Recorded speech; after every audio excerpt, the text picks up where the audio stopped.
Live start हो रहा है। आप लोग आ जाइए।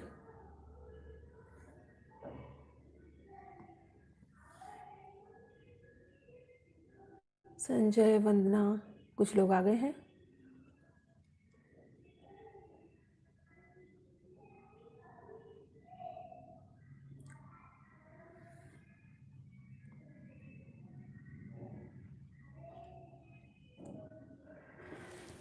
जी नमस्कार दोस्तों, स्वागत है आपका वागीश्वरी कक्षा में और मैं हूं प्रतिभा आर्या। जी दोस्तों हम महाभाष्य पढ़ रहे थे पतंजलि का, और पतंजलि महाभाष्य के अंतर्गत हमने उनका सामान्य परिचय पढ़ लिया था। सामान्य परिचय पढ़ने के बाद हमने उनकी प्रस्तावना के विषय में अध्ययन किया, और उसकी प्रस्तावना जो कि वो शब्दानुशासन कहलाती है उसके विषय में हम पढ़ रहे थे। और इसके अंतर्गत हमने व्याकरण के प्रमुख उद्देश्यों को पढ़ लिया है, और इसके बाद अब हम अध्ययन कर रहे हैं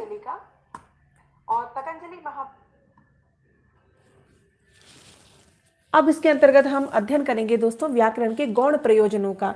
यानी कि प्रमुख प्रयोजन तो 5 थे: रक्षा, उह, आगम, लघु और असंदेह, जिसका हम कल अध्ययन कर चुके हैं विस्तार पूर्वक। आज हम जो अध्ययन करेंगे दोस्तों वो है व्याकरण के कुछ गौण उद्देश्यों का, कि ये तो प्रमुख उद्देश्य हैं ही जिसके अंतर्गत हमें अध्ययन करना है। इसके अतिरिक्त भी कुछ ऐसे व्यवहारिक उद्देश्य होते हैं संस्कृत को पढ़ने के। अब आवाज रिपीट नहीं होगी, अब नहीं होगी जी, अब आवाज 2 बार रिपीट नहीं होगी।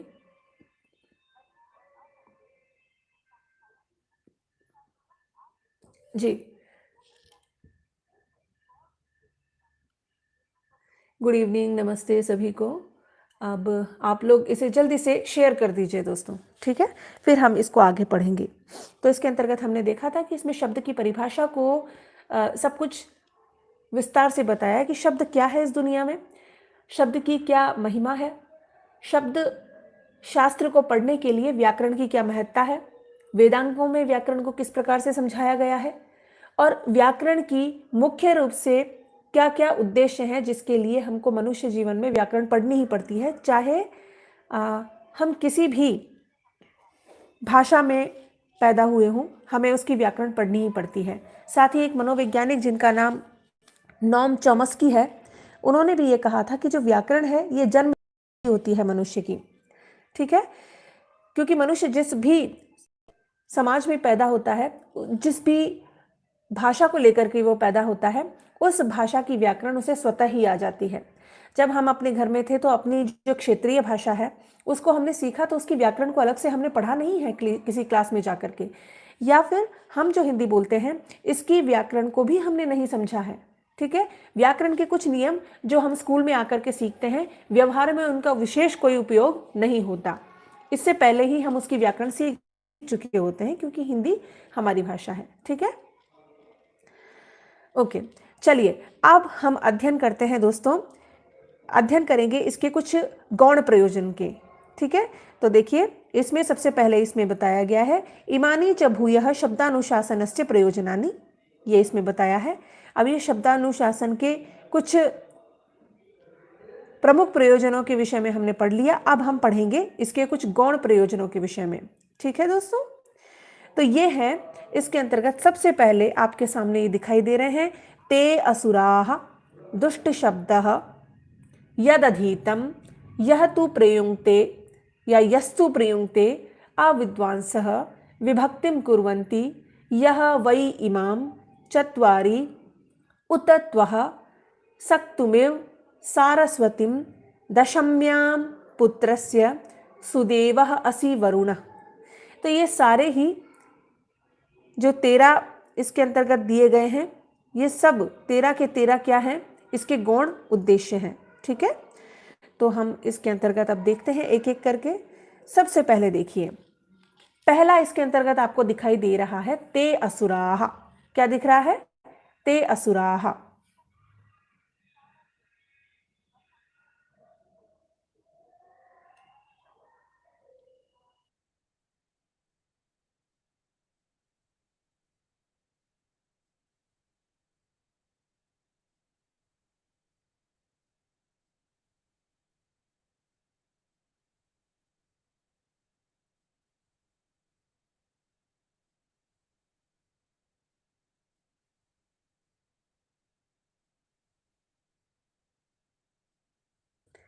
तो ठीक है, चालू करते हैं, इसमें शुरू करते हैं। ते असुराः, जो कि इसका सबसे उद्देश्य है।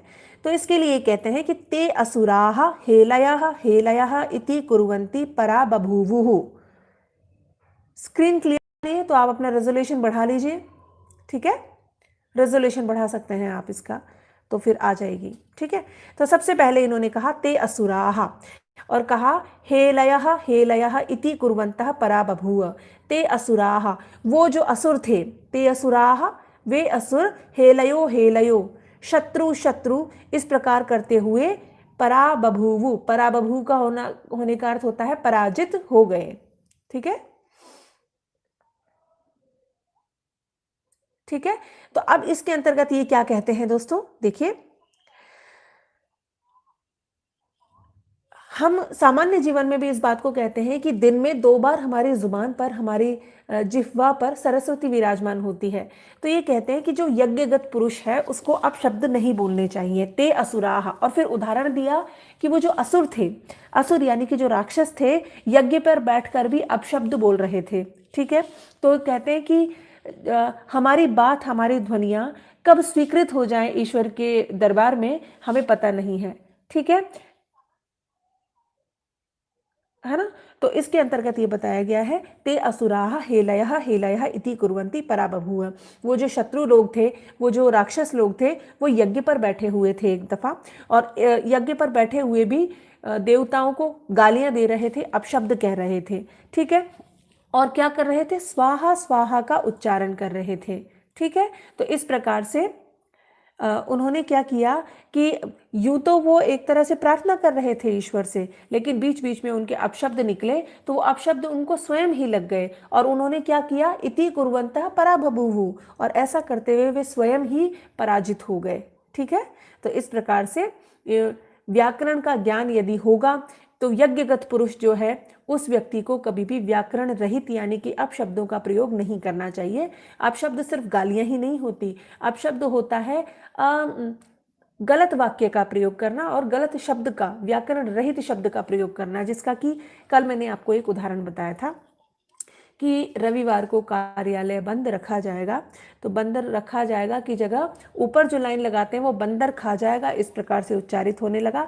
तो ये भी एक अपशब्द है। अपशब्द का अर्थ सिर्फ गालियां नहीं होता है, ठीक है, जो व्याकरण सम्मत नहीं है, जो सामाजिक नहीं है, उसको भी हम क्या कह देते हैं, अपशब्द, ठीक है। तस्मात् ब्राह्मणे नेव न म्लेच्छितवै न अपभाषितवै, इन्होंने कहा तस्मात्, इसलिए, ब्राह्मणेन न, ब्राह्मणेन ब्राह्मण के द्वारा, म्लेच्छतवै, म्लेच्छ व्यक्तियों की तरह, म्लेच्छ लोगों की तरह, न अपभाषितवै, अपशब्दों का प्रयोग नहीं बोलना चाहिए, प्रयोग नहीं करना चाहिए, ठीक है। फिर इन्होंने कहा म्लेच्छः ह वै एष यत अपशब्दः, हम म्लेच्छ न हो जाएं, वही यानी हम सब म्लेच्छ न हो जाएं, यत अपशब्दम, इस अपशब्दों का प्रयोग न करें, म्लेच्छ बनकर के अपशब्दों का प्रयोग नहीं करें, इसलिए हमें क्या करना चाहिए, व्याकरण का अध्ययन करना चाहिए। म्लेच्छाः मा भू, म्लेच्छ न बने, इति, इस प्रकार, अध्येयम व्याकरणम, इसलिए हमें व्याकरण का अध्ययन करना चाहिए, ठीक है। तो अब आया समझ में, इन्होंने पहला व्याकरण का गौण प्रयोजन बताया। 5 प्रयोजन हम कल पढ़ चुके हैं, रक्षा, ऊह, आगम, लघु और असंदेह, ठीक है। इसके अतिरिक्त भी महर्षि पतंजलि ने हमको इसके कुछ व्यवहारिक जीवन के प्रयोजन भी बताए हैं जिसके कारण हमको व्याकरण पढ़नी चाहिए। तो इसके अंतर्गत सबसे पहला हम पढ़ चुके हैं, ते असुराः, असुर व्यक्ति यज्ञ पर बैठे हुए अपशब्दों का प्रयोग कर रहे थे और उनकी प्रार्थनाएं उसी के समान उनकी स्वीकृत हो गई प्रार्थनाएं, और वह स्वयं ही असफलता को प्राप्त हो गए, पराभूत हो गए, ठीक है। ये हुआ ते असुराः। अब आता है दूसरा जो आता है इस वचन, वो होता है दोस्तों दुष्ट शब्द। क्या होता है, दुष्ट शब्द, ठीक है। दुष्ट शब्द के विषय में इन्होंने क्या कहा, देखो, दुष्टः शब्दः स्वरतः वर्णतः वा मिथ्या प्रयुक्तः न तम अर्थम आह। इन्होंने क्या कहा, देखो, दुष्ट शब्द स्वरतः, स्वर से, वर्णतः या वर्ण दोष के कारण, व मिथ्या व प्रयुज्यते, या किसी वजह से गलती से भी प्रयोग हो गया, न तम अर्थम आह, तो वो अपने सही अर्थ को नहीं कहता है।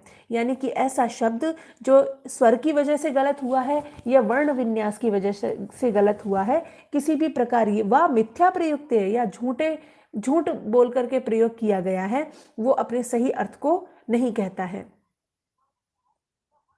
ठीक है, तो इन्होंने कहा इस प्रकार से कि दुष्ट शब्द वो होता है जो या तो स्वर से गलत है या वर्णगत उसमें अशुद्धि है या झूठा बोला गया है, मन की भावना अलग है और शब्द अलग हैं, तो ऐसे में वो न तम अर्थम आह, वो अपने सही अर्थ को नहीं कहते हैं।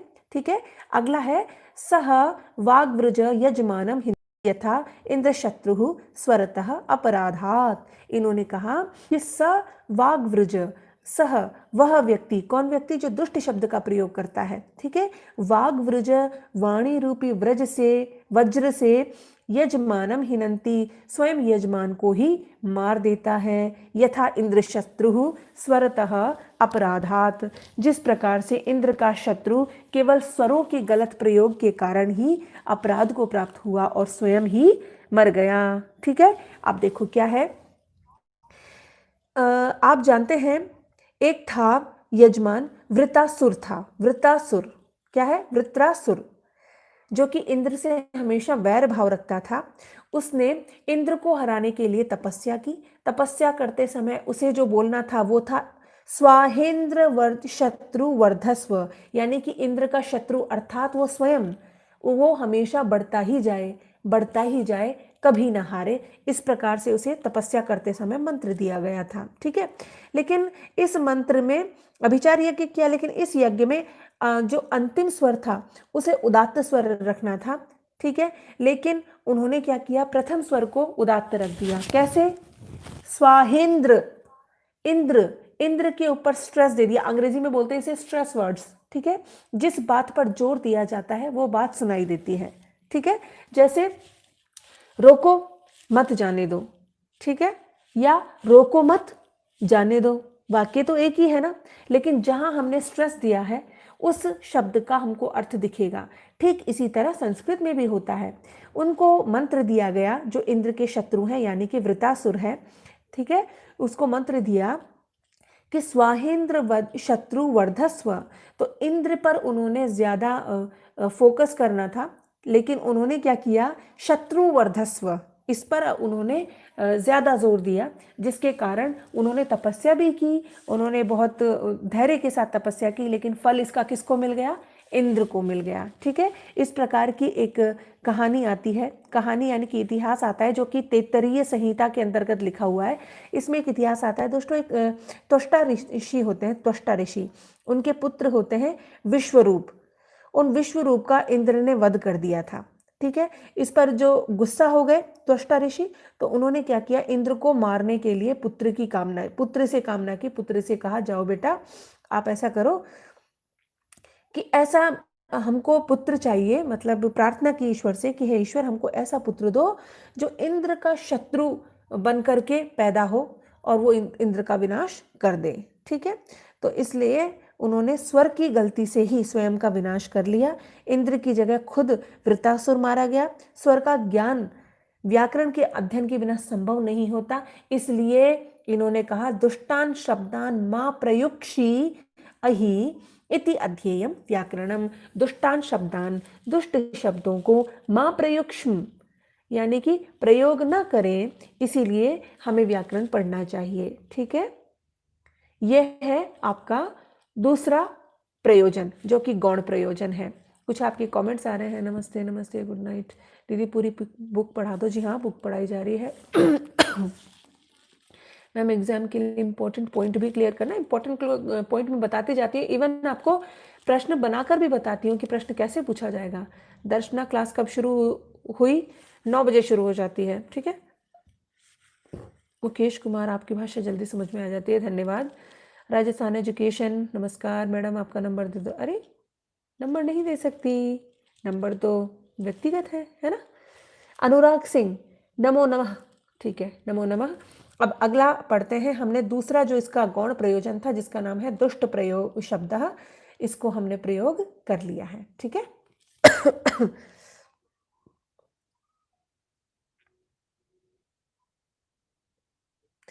अब प्रयोग करते हैं, अब पढ़ते हैं तीसरा जो इसका गौण प्रयोजन है, जो कि है यद अधीतम। क्या है? यद अधीतम। ठीक है, यद अधीतम में कहते हैं कि यद अधीतम अविज्ञातम निगदनेन निगदेन एव शब्द्यते अग्न्यो एव शुष्केधः न तत्। ये क्या कहते हैं? यद अधीतम अविज्ञातम, यद जो, अधीतम पढ़ा हुआ, अविज्ञातम जो बिना अर्थ जाने पढ़ा हुआ है, ठीक है, एवं निगदेन एव शब्दते, केवल पढ़ने के लिए जो पढ़ रहा है, वो अग्नो शब्दते अग्नो एव शुष्केध न तत्, वो कैसे पढ़ता है? यानी कि जो अध्ययन बिना ज्ञान के पाठ मात्र के लिए करता है, उसी प्रकार वो सफल नहीं होता। जैसे सूखी लकड़ियां अग्नि के बिना, अग्नौ एव शुष्कैध, यानी कि शुष्क ईंधन भी अग्नि के बिना जिस तरह नहीं जलता है, ठीक इसी प्रकार आपका बिना अर्थ जाने पढ़ना कभी भी सफल नहीं होता। ठीक है, इसीलिए आपको कैसे पढ़ना चाहिए, चाहे आप जीके की तैयारी करते हैं, प्रतियोगी परीक्षाओं की तैयारी करते हैं, किस तरह पढ़ना है हमको दोस्तों? ऐसे पढ़ना है जब हम पढ़ें तो उसका अर्थ का भी हमको अधिगम होता चला जाए। ठीक है, तो इन्होंने कहा यद अधितम अविज्ञातम, जब पढ़ा हुआ बिना अर्थ जाने पढ़ता है तो वो उसी प्रकार सफल नहीं होता जिस प्रकार सूखा ईंधन भी बिना अग्नि के नहीं जलता है। ठीक है, अगली लाइन में ये कहते हैं कि तस्मात् अनर्थकम मा अधिगीष्म ही इति अध्येयम व्याकरणम यत् अधीतम। तो ये कहते हैं तस्मात्, तस्मात् इसलिए, अनर्थकम मा अधिगीष्म बिना अर्थ जाने नहीं पढ़े, इति अध्येयम व्याकरणम, इसीलिए हमको व्याकरण पढ़ना चाहिए। ये इन्होंने इसका तीसरा प्रयोजन बताया है। ठीक है, तो इसके अंतर्गत हम व्याकरण के प्रमुख 5 प्रयोजन पढ़ चुके हैं और ये हमारे गौण प्रयोजन चल रहे हैं, जिसमें हमने तीसरा खत्म किया है, जिसका नाम है यद अधीतम। यानी कि जो जो भी हम अध्ययन करें वो अर्थ के साथ अध्ययन करें, और ऐसा तभी संभव है जब हम व्याकरण का भी अध्ययन करते हैं। ठीक है, तीसरा जो गौण प्रयोग हम पढ़ने वाले हैं दोस्तों, वो है यह तु प्रयुंक्ते। यह तु प्रयुंक्ते, कई स्थानों पर यह आपको यस्तु प्रयुंक्ते दिखाई देगा। ठीक है, आइए इसका अध्ययन करते हैं। यस्तु प्रयुंक्ते, यह तो प्रयुंक्ते कुशलः विशेषे शब्दान यथावत व्यवहार काले सह सह वाग्योगविक दुष्यति च अपशब्दैः। ये क्या क्या कहते हैं? यस्तु प्रयुंक्ते कुशलो विशेषे, यस्तु प्रयुंक्ते कुशलो विशेषे, जो प्रयोग करता है व्यवहार के समय निपुण, जो विद्वान विशेष अर्थ का भली भांति प्रयोग करता है। कुशलः यस्तु प्रयुंक्ते, यानी कि भाषा का या शब्दों का प्रयोग करते समय कुशलः विशेषे, कोई विशेष कुशल व्यक्ति शब्दान शब्दों को यथावत व्यवहार काले, व्यवहार करते समय बिल्कुल सही सही प्रयोग करता है। अनंतम आपनोति जयम परत्र वाग योग विद दुष्यति न च अपशब्दैहि। वो क्या कहते हैं कि जो व्यक्ति व्यवहार के समय शब्दों का भली भांति प्रयोग करता है, वो वाग्विद यानी वाणी में विशेष रूप से बोलने वाला। वाग्विद किसे कहते हैं? जिसको अच्छे से आता है। ठीक है, परलोक में अनंत विजय को प्राप्त होता है। अनंतम आपनोति जयम परत्र, परत्र यानी कि स्वर्ग में, परत्र यानी स्वर्ग में, अनंतम आपनोति, अनंतम आपनोति जयम, एक अनंत विजय को प्राप्त होता है। दुष्यति च अपशब्दैः, और अपशब्द बोलने से उसको दोष लगता है। ठीक है, तो इन्होंने क्या कहा? यह तु प्रयुंक्ते, यानी कि व्यवहार काल में भी हम अच्छी अच्छी बातों को बोल सकें, एक सभा के मध्य में हमको बोलने का एक साहस हो और अच्छी भाषा का हम प्रयोग करें, और जब कभी भी हम सामाजिक रूप से बोलें तो हमारी बात सुनी जाए, हमारी बात को महत्व दिया जाए। ऐसा व्यक्ति जो वाक कुशल होता है और बिना व्याकरण के अध्ययन के वो अच्छी भाषा का प्रयोग नहीं कर सकता है। ठीक है, इसलिए हमको व्याकरण पढ़नी चाहिए। और दुष्यति च अपशब्दैः, जबकि अपशब्दों का प्रयोग करने के कारण उसको दोष लगता है। अच्छा बोलेगा तो उसे स्वर्ग प्राप्ति होगी। क्यों होगी? देखिए, इसका एक साइंस है जिसे कहते हैं साउंड साइंस। ठीक है। साउंड इज एन एनर्जी, आपने सुना होगा, जो ध्वनि होती है वो ऊर्जा होती है। एक सही माध्यम से सही समय पर यदि समान रूप से एक स्वर किया जाए तो उसका एक रिफ्लेक्शन होता है, उसका एक अर्थ होता है और उसका एक प्रभाव होता है। तो इन्होंने क्या कहा, भाषा को जब सही माध्यम से सही उच्चारण के साथ और सही समय पर सही वाक्य के साथ यदि बोला जाएगा तो वो स्वर्ग लोक में प्रतिष्ठित होता है। जो वर्ण होता है ना, वर्ण दोस्तों, शब्द, ये कभी भी नष्ट नहीं होता है, ध्यान रखिएगा। अगर आपने एक वर्ण बोला, इस वक्त आपने अपने कानों से सुना है, लेकिन फिर भी वो वातावरण में गुंजायमान होता है, ठीक है। इसलिए एक वर्ण कभी भी खत्म नहीं होता। इसलिए इन्होंने कहा जो व्यक्ति व्यवहार कुशल होकर के अच्छे शब्दों का प्रयोग करता है उसे तो परत्र यानी कि स्वर्ग लोक में भी अनंत विजय मिलती है। और दुष्यति च अपशब्द, और जीवन भर अगर आप अपशब्दों का प्रयोग करते हैं, जैसे कि यूट्यूब पे कई चैनल तो सिर्फ गालियां देने के लिए ही बने हैं, ठीक है, तो अपशब्द आप समझ जाइए उनका क्या होने वाला है। दुष्यति च अपशब्द ही, अपशब्द बोलने से उनको दोष लगता है, ठीक है। अब उसके बाद आता है कह वाग योग विद एव, फिर बीच में एक जो स्टूडेंट है उनका, एक जो शिष्य है वो पूछता है कह कौन, यानी कि ऐसा कौन व्यक्ति है जिसको ये प्राप्त हो रहा है। तो वाग योग विद एव, क्या केवल जो वाणी में मतलब बोलने में जो कुशल है सिर्फ उसी को स्वर्ग प्राप्त होता है क्या, ऐसा पूछा, ठीक है। तो अब देखो क्या कहते हैं इसके अंतर्गत, ये कहते हैं कि व्यवहार के समय कौन, यानी कहा, यानी कि कौन दूषित हो जाता है। जैसे उन्होंने कहा कि जो व्यक्ति दूषित हो जाता है अपशब्दों के प्रयोग से, तो उन्होंने कहा कौन हो जाता है दूषित। तो वाग योग विद एव, वाग योग विद ही, क्या जो जिसको बोलना अच्छा लगता है या जिसको बोलना आता है क्या वही दूषित हो सकता है, यह कैसे संभव है। कुत एतत्, यानी यह कैसे संभव है। यह ही शब्दान जानाति अपशब्दान अपि असो जानाति, क्योंकि यह ही शब्दान जानाति, जो अच्छे शब्दों को जानता है, अपशब्दान अपि असो जानाति, वह अपशब्दों को भी जानता है। जैसे हम इस समय बहुत अच्छी अच्छी बातें कर रहे हैं, अध्ययन अध्यापन कर रहे हैं, पर इसका मतलब ये तो नहीं कि हम गालियों को नहीं जानते, हम जानते हैं लेकिन उसका प्रयोग नहीं करते हैं।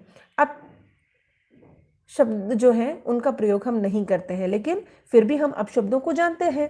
जिस प्रकार शब्दों के जानने से, जैसे कहा कि यथा एव ही शब्द ज्ञाने धर्म एवं अपशब्द ज्ञाने अपि अधर्म, यथा यानी जिस प्रकार से शब्द ज्ञाने धर्म, शब्द के जानने से धर्म होता है, एवं इसी प्रकार अपशब्द ज्ञाने, अपशब्द के जानने से भी अधर्म होता है क्या। यानी कि जैसे हम गालियों का प्रयोग तो नहीं करते लेकिन हम जानते तो हैं, तो जिस तरह अच्छे शब्दों को जानने से हमें धर्म होता है, हमको एक अच्छे स्वर्ग स्थान की प्राप्ति होती है, तो क्या हमको तो गालियां भी पता है, तो इसका क्या हमको पाप लगेगा, ऐसा एक बच्चा पूछता है, ठीक है।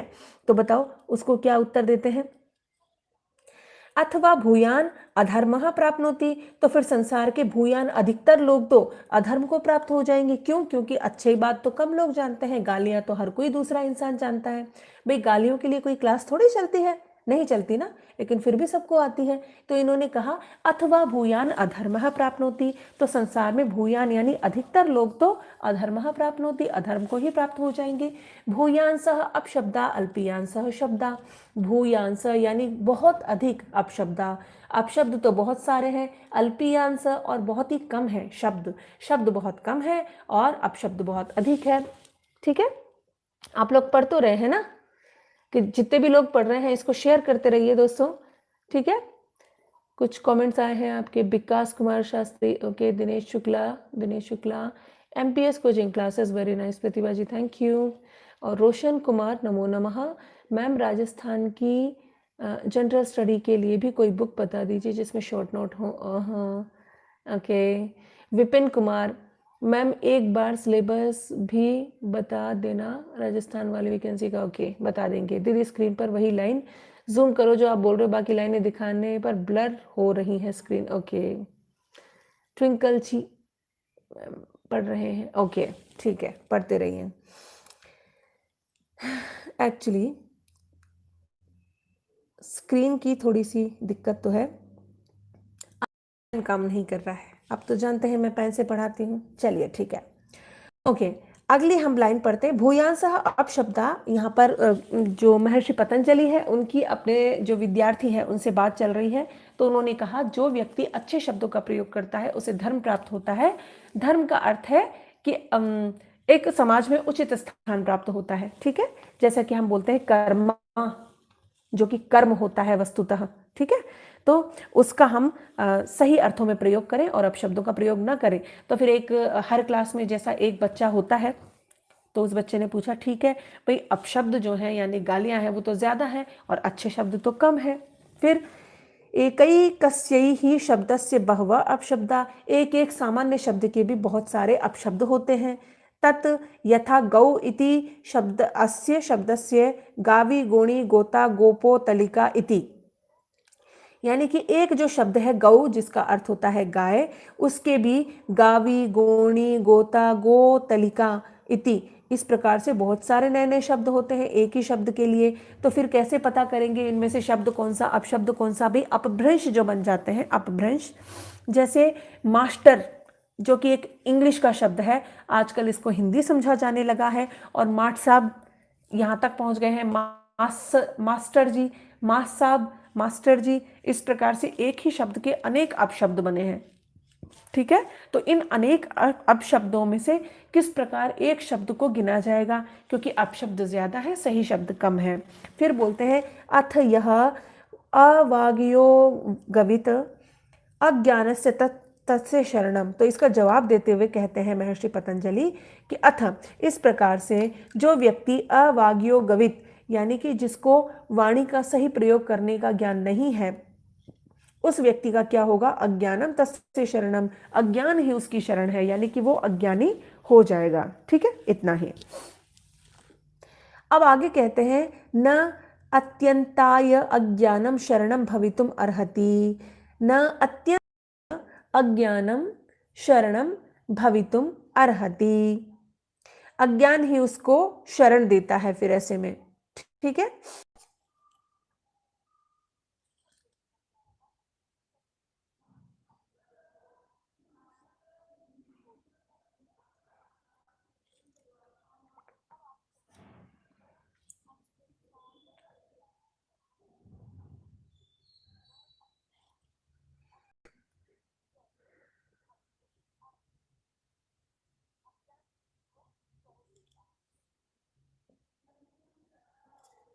आगे हम देखते हैं दोस्तों इसके अंतर्गत कि ये क्या कहते हैं।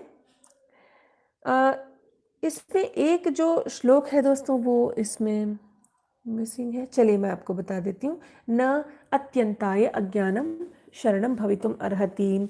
जो अज्ञानी व्यक्ति है उसकी तो अंततः शरण क्या होती है? अज्ञान ही होती है। ठीक है,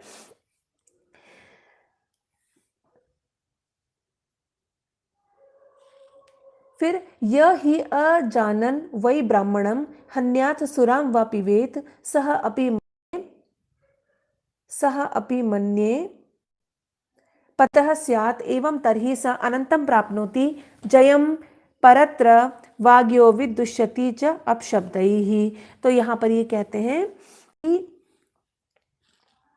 यह अजानन वै ब्राह्मणम, यह जो ही, क्योंकि जो अजानन वै ब्राह्मणम, जो ब्राह्मण हन्यात सुराम व पिबेत स अपि मन्यते पतितः स्यात् एवं तर्हि स अनंतम अप्राप्नोति जयम परत्र वाग्यो विदुष्यति च अपशब्दैः। तो यहाँ पर ये कहा गया है कि आपने जो कहा भाई, इन्होंने कहा ना कि जो अवाग्योविद होता है उसका कोई अज्ञान ही रक्षक है, यानी कि उस उचित नहीं है, वो अज्ञान की शरण में ही जाता है। तो अज्ञान सर्वथा रक्षक नहीं हो सकता। आप बताइए, क्या कभी अज्ञान भी रक्षा कर सकता है क्या? जो न जानता हुआ भी ब्राह्मण की हत्या कर देता है। देखो, यही अजानन वही ब्राह्मणम हन्यात, जो न जानता हुआ गलती से ब्राह्मण की यदि हत्या कर लेता है, ठीक है, या फिर सुरात व पिबेत, सुरा कहते हैं शराब को, या फिर गलती से शराब पी लेता है, स अपि मन्ये, वो भी यही मानता है, पतितः स्यात् एवं तरहि स, तो क्या वो सच में पतित हो जाता है? भाई, किसी व्यक्ति से अगर अनजाने में किसी भी प्रकार का अपराध हो जाए तो क्या वो पतित हो जाता है? ठीक है, ये वो पूछते हैं। फिर ये कहते हैं कि यदि ऐसा हो जाता है तो फिर कौन दूषित है, कौन नहीं है। ठीक है, ये मुझे आप समझाइए। फिर आगे बोलते हैं इसके अंतर्गत, कह अवाग्योविद एव, फिर बताइए कि इसमें अवाग्विद यानी कि जिसको बोलने की समझ नहीं है वो कौन है। ठीक है, वो कौन है आखिर। फिर कहते हैं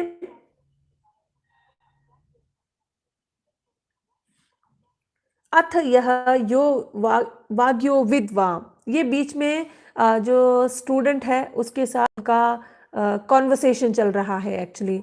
तो फिर बीच में ये थोड़ा सा एक से आपको ऐसा हो गया है, तो इन्होंने पूछा अगला प्रश्न, कह, ये पूछ रहा है यहाँ पर, कह अवाग्योविद, कह अवाग्योविद। तो कहते हैं कि अवाग्योविद जो शब्दों का संयोग प्रयोग करना नहीं जानता, या जो वाग्योविद या जिसका उसमें विशेष ज्ञान है। अथ यह वाग योग वित्त, यानी कि जिसे शब्दों का अच्छा प्रयोग करना आता है, क्या उसकी ज्ञान विज्ञान जो है वो रक्षा करता है, ये बताइए। देखो कौन बनेगा करोड़पति जो आता है ना, उसकी टैग लाइन है, पंच लाइन है, बस ज्ञान ही आपको अपना अधिकार दिलाता है। ठीक है, तो यहाँ पर भी वही बात कही जा रही है दोस्तों।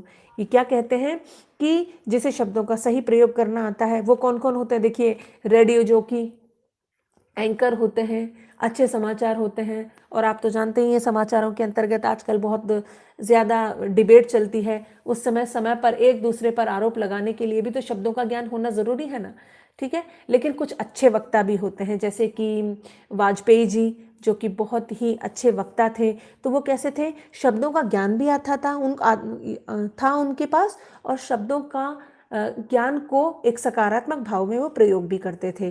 तो इन्होंने पूछा कि जब कोई शब्दों का ढंग से प्रयोग नहीं करता है तो अज्ञान ही उसकी शरण है, तो क्या जो व्यक्ति सच में प्रयोग सही करता है तो विज्ञानम तस्य शरणम, तो क्या ज्ञान उसे अपनी शरण में लेता है। ज्ञान का अर्थ यह है कि उसका जो विशेष ज्ञान है, यानी कि शब्दों का जानना, क्या उसकी रक्षा करता है, क्या उसको शरण मिलती है। तो आप जानते हैं कि वर्तमान समय में 50% लोग तो केवल अपने बोलने का ही कमाते हैं, आप जानते हैं ना।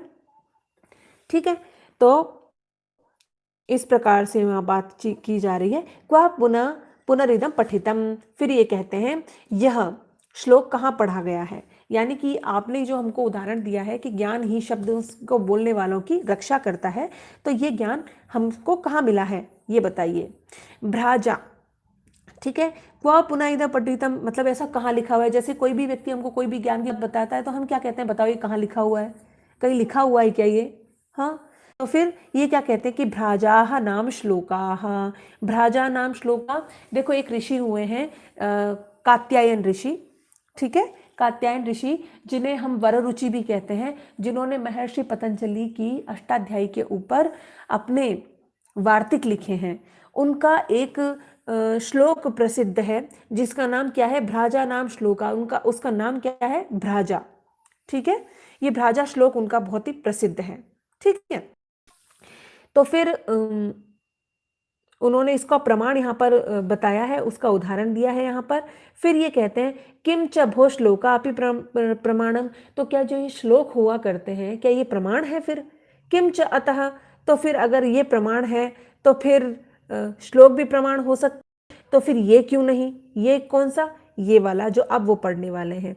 यदि प्रमाणम अयम अपि श्लोकः प्रमाणम भवितुम अर्हति, यदि प्रमाणम अयम अपि श्लोकः, यदि ये श्लोक प्रमाण हो सकता है तो लीजिए एक श्लोक मैं बताता हूँ, क्या ये भी प्रमाण हो जाएगा। कैसे, यत उदुम्बर उदुम्बर वर्णानाम घटीनाम मंडलम महत पीतम च स्वर्गम गमयेत, ये भी फिर तो श्लोक हुआ। अब इसका अर्थ क्या है, देखो इन्होंने कहा यदुम्बर वर्णानाम, अगर तांबे के रंग वाली मटकियों के समूह, उदुम्बर वर्ण कहते हैं तांबे के जैसा रंग, घटीनाम मंडलम मटकियों या घड़ों के समूह, जिनके अंदर की क्या है, मदिरा भरी हुई है, मदिरा यानी शराब भरी हुई है। पीतम च स्वर्गम महत, तो उनको पी लेने से स्वर्ग नहीं पहुंचता, कोई व्यक्ति स्वर्ग नहीं पहुंचता। अरे भाई आजकल क्या है, बार बार बॉलीवुड के गंदे गानों में सोम रस का प्रयोग करके ये बताने की चेष्टा की जाती है बार बार कि ये जो सोम रस है इसका अर्थ शराब होता है, जबकि ये बिल्कुल गलत बात है। जैसे समाज में हर एक व्यक्ति की अलग अलग डाइट होती है। जैसे अगर कोई जिम जाता है उसके लिए उसे अलग खान पान होना होता है, जो डाइट करते हैं उनकी अलग खान पान होते हैं, या जो कोई साधु संत है उनका अलग खान पान है। युद्ध करने से पहले ये जो हमारे सोल्जर्स होते हैं, सैनिक होते हैं, उनका भोजन अलग होता है। ठीक इसी प्रकार उस समय युद्ध करने से पहले सोमरस पिया जाता था, जो कि शराब बिल्कुल भी नहीं है। ये एक प्रकार का रस है जो कि इस विशेष रस को बनाने की जो प्रक्रिया है उसे पुरोडाश कहा जाता है। क्या कहा जाता है? पुरोडाश कहा जाता है। जब इंद्र सूक्त पढ़ाऊंगी तो इसको और विस्तार से बताऊंगी। ठीक है, तो इसमें ये बताया कि हर एक जो पीने की चीज होती है वो शराब नहीं हो सकती। तो फिर जो आप कह रहे हैं कि श्लोक प्रमाण होता है शब्दों का, तो ठीक है, एक श्लोक मैं भी बना देता हूँ कि भाई तांबे के जैसे घड़ों के अंदर जो लिक्विड पड़ा है, यानी कि जो दारू पड़ी है, उसे पीकर तो कोई फिर स्वर्ग नहीं पहुंचता। फिर जो ये आप सोमरस बताते हैं उसको पीकर के लोग स्वर्ग कैसे पहुंच जाते हैं, ये बताओ। फिर कहते गीतः एषः तत्र भवतः प्रमत्त गीतः, यानी कि किसी व्यक्ति विशेष की बात को काटने के लिए ये आपका क्या है? प्रमत्त गीत है, यानी पागलपन है आपका।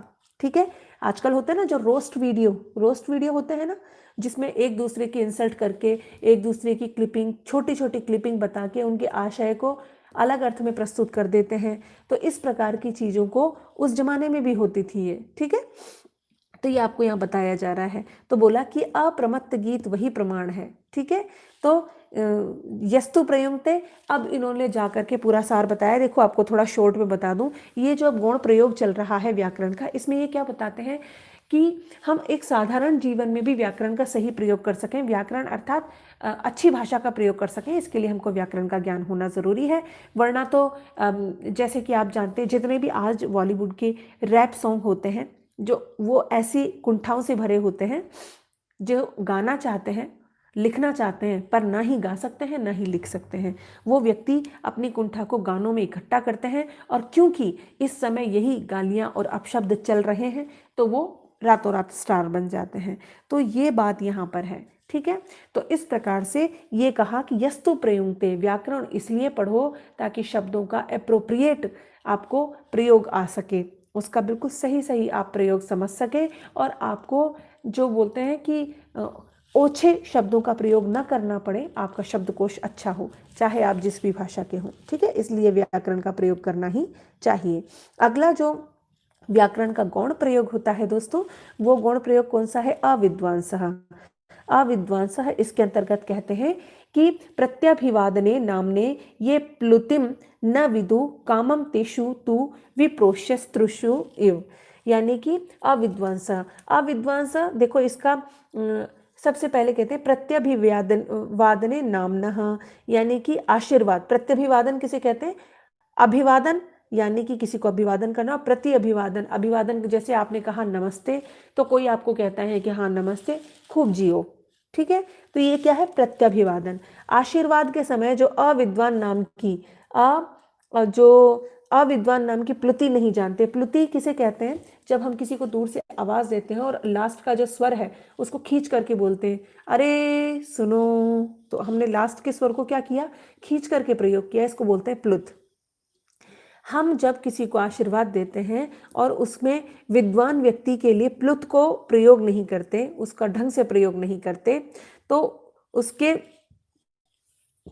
कामम तेषु विप्रोष्य स्त्रीषु इव, तो अहम अयम इस प्रकार कहना चाहिए जैसे कि स्त्रियों के लिए कहा जाता है। यानी कि अभिवादन में हम जब स्त्री के समान ना हो, इसलिए व्याकरण पढ़ना चाहिए। स्त्री के समान का अर्थ ये नहीं है कि स्त्री का अपमान कर दिया, या कहने का अर्थ ये है कि जैसे स्त्रियां अभिवादन भी करती है तो उसमें एक लज्जा का भाव होता है। एक पुरुष जो अभिवादन करता है उसमें अलग प्रकार का भाव होता है। तो जब कभी भी व्यक्ति को ये पता होना चाहिए कि वो अभिवादन पुरुष से कर रहा है अथवा स्त्री से कर रहा है, तो उस वक्त अपने शब्दों को बिल्कुल सही सही प्रयोग कर सके, इसके लिए क्या होना चाहिए? व्याकरण का अध्ययन बहुत ही आवश्यक है।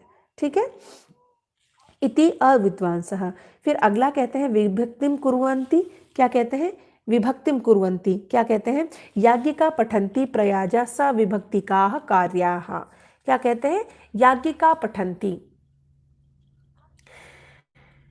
अर्थात जो विभक्ति करते हैं, या विभक्तिम कुर्वन्ति यानी विभक्ति करते हैं, याज्ञिका पठन्ति जो याज्ञिक व्यक्ति हैं, यज्ञ करने वाले व्यक्ति को याज्ञिक कहते हैं, पठन्ति याज्ञिक पढ़ते हैं। फिर प्रयाजा सविभक्तिकाः कार्याः, प्रयाजों को सविभक्ति करना चाहिए, ठीक है। अब सविभक्ति जैसा कि हमने पहले भी पढ़ा था व्याकरण के रक्षा वाले प्रयोजन के विषय में, कि वेद में जो कुछ मंत्र होते हैं वो सभी विभक्तियों में उपलब्ध नहीं होते हैं, लेकिन व्यक्तियों और याज्ञिकों के अनुसार उसमें विभक्ति का परिवर्तन करना पड़ जाता है। तो जो व्यक्ति व्याकरण को नहीं जानता, बताइए वो याज्ञिक यानी ब्राह्मण वाले काम कैसे करेगा, यज्ञ करवाना इत्यादि का कार्य, ठीक है। न च अंतरेण व्याकरणम, अंतरेण व्याकरणम यानी कि व्याकरण के बिना प्रयाजा स विभक्ति का शक्या कर्तुम विभक्तिम कुर्वन्ति, यानी कि व्याकरण के बिना वो सविभक्ति विभक्तियों का प्रयोग किस प्रकार कर सकता है, अर्थात नहीं कर सकता। अगला जो इसका प्रयोजन है वो है यह वै इमाम, यह वै इमाम। इसमें क्या कहता है वो,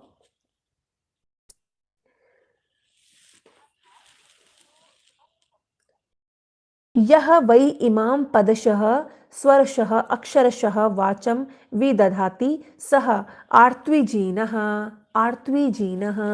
ये क्या कहते हैं, देखो, यो वा इमाम, जो इसका, जो इस वाणी का, इसका यानी यहाँ पर किसकी बात हो रही है, वही यानी वाणी का, वाणी यानी वाक्यों का या शब्दों का, वाणी का प्रतिपद, पदशः हर एक पद में, प्रति स्वर सही स्वर का, सही अक्षर का, वाचम विदधाति यानी कि उच्चारण करता है, वाचम यानी उच्चारण करता है, सह वह आर्त्विजीन यानी कि यजमान और याजक होता है, यानी कि यह वह इमाम जो व्याकरण को बहुत अच्छे से जानता है ना दोस्तों, वो क्या करता है कि व्याकरण को पदशः यानी कि हर एक पद को, हर एक स्वर, हर एक अक्षर, हर चीज को बहुत ही अच्छे से प्रयोग करना जानता है।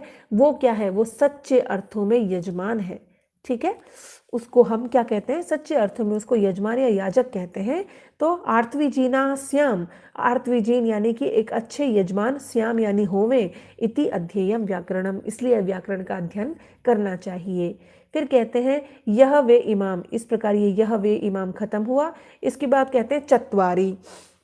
अब ये बहुत ही प्रसिद्ध है, बार बार ये पूछा जाता रहा है, तो आइए इसका अध्ययन करते हैं, ठीक है।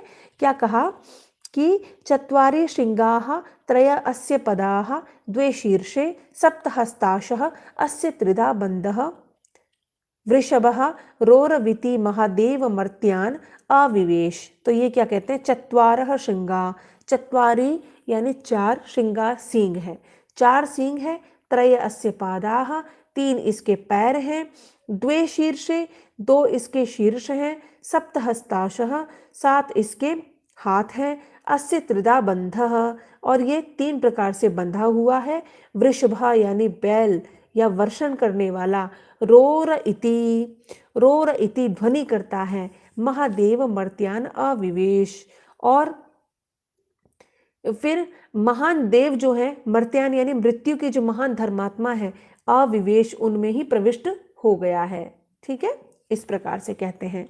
तो ये इसका चत्वारी कहने का अर्थ ये।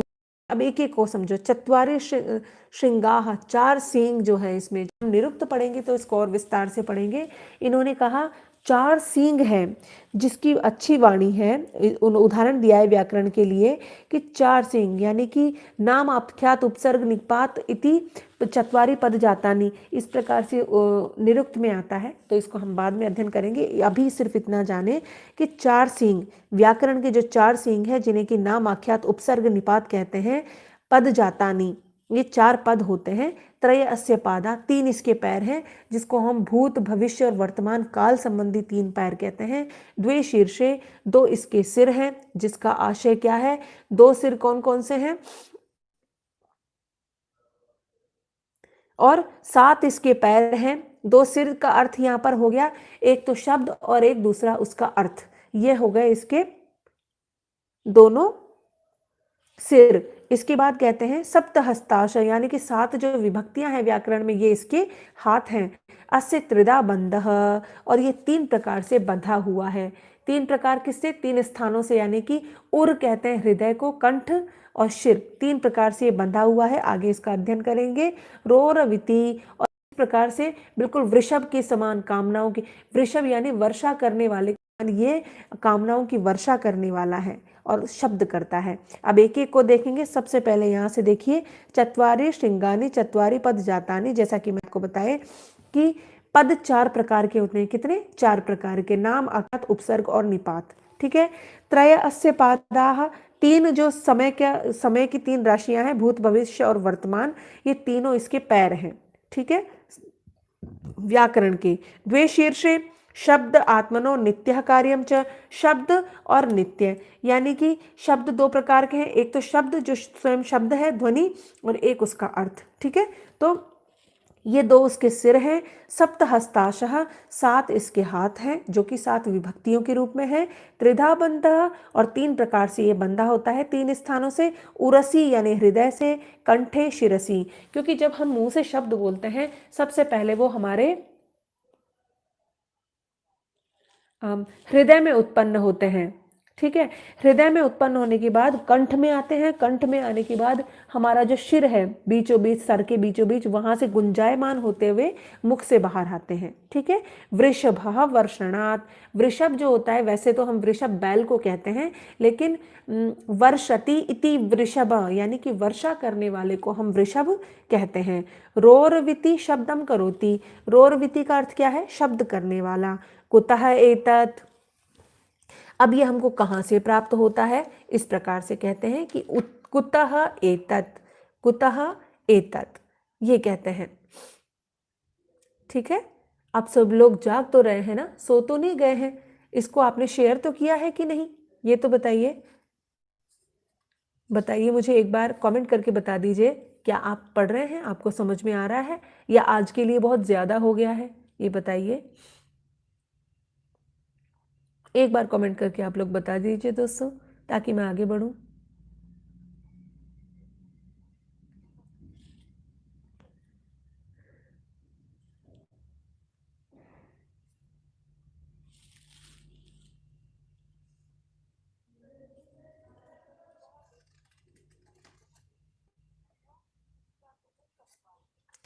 फिर कहते हैं महादेव मर्त्यान आविवेश, जो महान देव हैं वो हमारा साम्य हो। मर्त्यान, मर्त्यान यानी मृत्यु के जो महान देव हैं, आविवेश, वो हम में ही समा जाएं। महान देवा शब्द, महान देव शब्दों को समझते हैं। मर्त्या मरण धर्माणः मनुष्य, मर्त्या का अर्थ क्या बताया?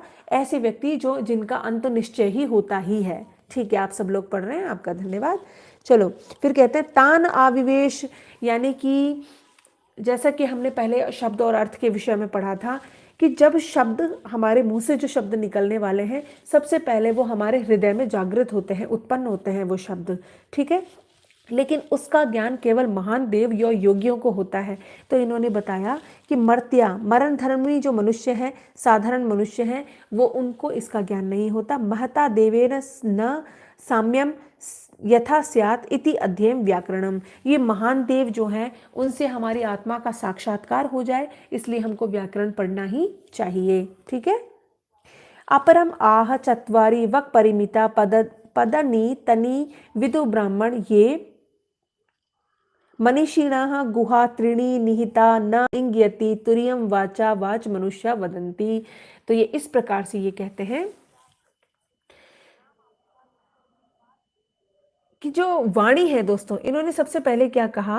अपरम आह, एक शिष्य बोलता है, तत्वरी वक परिमिता, ये कहते हैं कि जो वाणी है वो 4 प्रकार की होती है, 4 ही पद होते हैं, उन्हें वे ब्राह्मण जानते हैं। तानी विदु ब्राह्मण, जिनको कौन जानते हैं? ब्राह्मण जानते हैं। ठीक है, जो कि कैसे हैं? मनीषिणः, जो कि मनीषिणः, यानी कि जो वाणी को जानने वाले मनीषी हैं, वो ही इस बात को जानते हैं। ठीक है, फिर कहा कि गुहा त्रीणि निहता, इन्होंने कहा 3 तो गुहा में पड़े प्रकाशित ही नहीं होते हैं। यानी कि जैसा मैंने बोला कि जब मन में, यानी हृदय के अंतर्गत जब सबसे पहले शब्द उत्पन्न होते हैं तो हर किसी सामान्य मनुष्य को समझ में नहीं आते, उसका प्रत्यक्ष नहीं हो पाता है। ठीक है, फिर कहते हैं वाच मनुष्या वदंती, मनुष्य जो वाणी है उसके चतुर्थ भाग को ही बोलते हैं। जैसे कि हम साधारण भाषा में प्रयोग करते हैं कि मनुष्य के पास इतनी बुद्धि है जिसमें इस समस्त ब्रह्मांड है उसको यदि लाइब्रेरी बना दिया जाए और उसे खचाखच भर दिया जाए तो उसकी सारी किताबें भी हम अपने दिमाग में समा सकते हैं। ठीक है, इतना हमारा बुद्धि का स्पेस होता है। जैसे अपन पीडी लेके आते हैं ना, जो पेन ड्राइव होता है, हम पूछते हैं कि कितनी मेमोरी है इसमें। ठीक है, तो हमारे माइंड की जो मेमोरी है वो कितनी है, अपरिमित है। लेकिन फिर इन्होंने क्या कहा कि जो न इंगियंती तुरियम वाचा वदंती मनुष्य, मनुष्य जो है केवल इसके चतुर्थांश का प्रयोग भी नहीं करता। ठीक है, ठीक है, तो यहाँ पर ये बताया गया है कि जो मनुष्य है वो बिल्कुल इसके चतुर्थ अंश का भी प्रयोग नहीं करता है वाणी का। जितना करता है उसमें भी अपशब्दों का अधिक से अधिक प्रयोग करता है। तो इसलिए हम अपनी वाणी का अच्छे से अच्छे से इसका संशोधन कर सकें और अच्छे वाक्यों का प्रयोग कर सकें, इसके लिए हमको व्याकरण पढ़ना ही चाहिए। ठीक है, आ गया समझ में? तो ये हम पढ़ चुके हैं, अब आगे देखते हैं। इसलिए ये चत्वारी नाम का जो इसका गौण प्रयोजन था इसको हमने पढ़ा। ठीक है, और आज की कक्षा दोस्तों बहुत ही लंबी हो गई है और मैं भी ये समझ पा रही हूँ कि आप काफ़ी ज़्यादा बोर इसमें हो चुके हैं।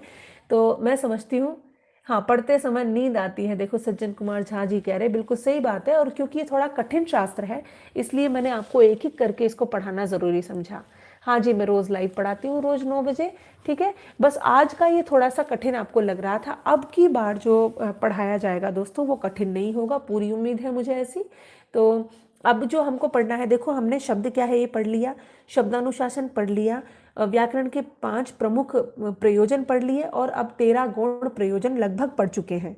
ठीक है, और अब क्या पढ़ेंगे, बस आपका महाभाष्य के अंतर्गत जो 5वां और अंतिम टॉपिक बचा है ना, वो क्या बचा है, व्याकरण की पद्धतियाँ। क्या बचा है, व्याकरण की पद्धतियाँ, जिनको बिल्कुल शॉर्ट नोट बना करके कल मैं आपको लेकर आऊँगी ताकि बहुत अच्छे से हम समझ पाए इसको दोस्तों। ठीक है, क्योंकि ये वाली कुछ ऐसी पुस्तकें जो सामान्य, जैसे हम नैषधीय चरितम पढ़ते हैं, रघुवंशम पढ़ते हैं, तो वैसी कहानी नहीं है और हमारे जाने पहचाने इसमें पात्र नहीं है, हमारे जाने पहचाने सी इसमें बातें नहीं हैं, इसलिए समझने में एकदम कुछ अलग है, तो बोरिंग भी है, इंटरेस्टिंग भी नहीं है। दूसरी बात यह कि जब मैं पढ़ाने के लिए लगती हूँ तो बीच में जोक सुनाना या आपका हंसी मजाक में आपका और मेरा स्वयं का समय खराब करना, इसमें मैं विश्वास नहीं रखती हूँ। बेशक जो इस तरह पढ़ाई गई कक्षा होती है, ऐसे अध्यापक बहुत ज़्यादा प्रसिद्ध नहीं होते, फेम नहीं मिलती, लेकिन ऐसा नहीं है। आपका और मेरा समय बहुत ही उपयोगी है, समय ही सबसे इम्पोर्टेंट है। प्रभावित करने के लिए जीवन में कोई काम नहीं करना चाहिए। तो ऐसे में मैं समझती हूँ कि सीधा सीधा टू द पॉइंट बात करनी चाहिए, सीधा सीधा मैं आपको किताब लेकर के बस पढ़ा दूँ जिसके लिए आप मुझसे जुड़े हैं। तो इसलिए कभी कभी बोरिंग हो जाता है दोस्तों, तो इसलिए मैं माफ़ी चाहती हूँ अगर आप बहुत ज़्यादा बोर हो गए, लेकिन ये आपकी और हमारे लिए। तो आज की कक्षा में हमने गौण प्रयोजनों को लगभग खत्म कर दिया है, 1-2 और बचे हैं जिनको विस्तार से मुझे समझाना पड़ेगा, इसलिए मैं अभी आपको बता नहीं रही हूँ। ठीक है, तो अब कल की कक्षा में हम व्याकरण की पद्धतियाँ खत्म करेंगे, या तो कल सुबह, कल संडे है ना, कल सुबह ही हम क्लास ले लेंगे, इसकी सूचना मैं आपको दे दूंगी। ठीक है, तो आप सभी, कोई भी पारंपरिक कार्य होता है वो संस्कृत के बिना नहीं हो सकता है। तो आपकी, हमारे संस्कारों से, हमारे जीवन से, हमारे परिवारों से, हमारी परंपराओं से संस्कृत जुड़ी हुई है। अंग्रेजी सीखने में हमको बिल्कुल अलग होता है कि घर पे अलग और स्कूल में अलग है। संस्कृत सीखने में ऐसा नहीं होता कि जीवन से जुड़ी होती है, इसलिए संस्कृत सरल होती है। बेशक समझने में, कभी कभी नए विषय को जानने में कुछ बोरियत होती है, लेकिन ध्यान रखिए, आप किसी चीज़ में बोर हो रहे हैं इसका मतलब ये है कि वो काम की बात है। ठीक है, तो आज की कक्षा में इतना ही दोस्तों, कल फिर मिलते हैं, व्याकरण की पद्धतियाँ पूरी कर देंगे, उसके बाद हम निरुक्त पढ़ेंगे और दूसरे नंबर पर हम पढ़ेंगे राजस्थान के प्रसिद्ध आधुनिक कवि, आधुनिक जैसे पद्म शास्त्री जी हैं या फिर रामनारायण शास्त्री जी हैं, इन सब के विषय में पढ़ेंगे। ठीक है, आज की कक्षा में इतना ही। आप सभी का मेरे साथ इस समय बनने के लिए बहुत बहुत धन्यवाद। आप सभी को शुभ रात्रि। ओम।